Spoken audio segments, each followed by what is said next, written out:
Hello বন্ধুরা, good morning. সকালবেলা Riju phone করেছিল, বলছে যে চুল কাটতে। আমি বলি আমি তো চুল কাটবো না, তোদের সাথে ঘুরতে যাব। তাই আমি ওদের সাথে ঘুরতে গেছিলাম। তো দেখো তোমরা ভিডিওটা পুরো দেখো। এখানে R15 দুটো নিয়ে বেরিয়ে পড়েছে। তো এখন যাচ্ছে এরা চুল কাটতে। দেখো এদের R15 নিয়ে বেরিয়ে পড়েছে। দেখো তোমরা ওই পাশে কোথায় আসবি তোরা?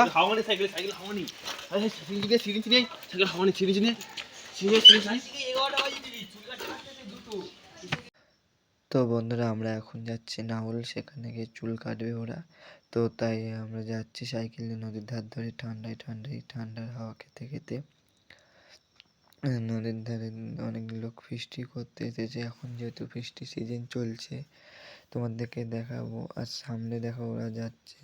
এই দেখো আমাদের নদীর ধার, এইটা হলো নদীর ধার। তোমাদেরকে দেখাবো একটু এগিয়ে গিয়ে, কারণ এখানে গাছপালা আছে। এই দেখো, দেখতে পাচ্ছ তোমরা নদীর ধারটা। এই দেখো নদীর ধার, এখানে ফিস্টি করতে আছে লোক, তোমরা দেখবে। অনেক দূর দূর থেকে, কলকাতা থেকে অনেক দূর থেকে লোকরা ফিস্টি করতে আসে।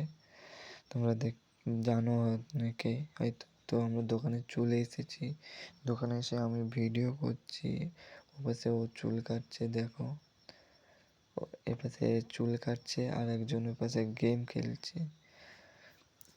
এইখানে গেম খেলছে বসে, সে কী করবে, বোরিং লাগছে সবারই। ও এখন চুল কাটছে, তাই আমি এখানে ভিডিও করছি কাছে। এত সুন্দর কাঁচ থাকতে ভিডিও করব না, আর তাই কখনো হয়? তো আমি এখানে ভিডিও করে যাচ্ছি। বন্ধুরা, ভিডিওটা ভালো লাগলে লাইক, কমেন্ট, শেয়ার, সাবস্ক্রাইব করে দেবে।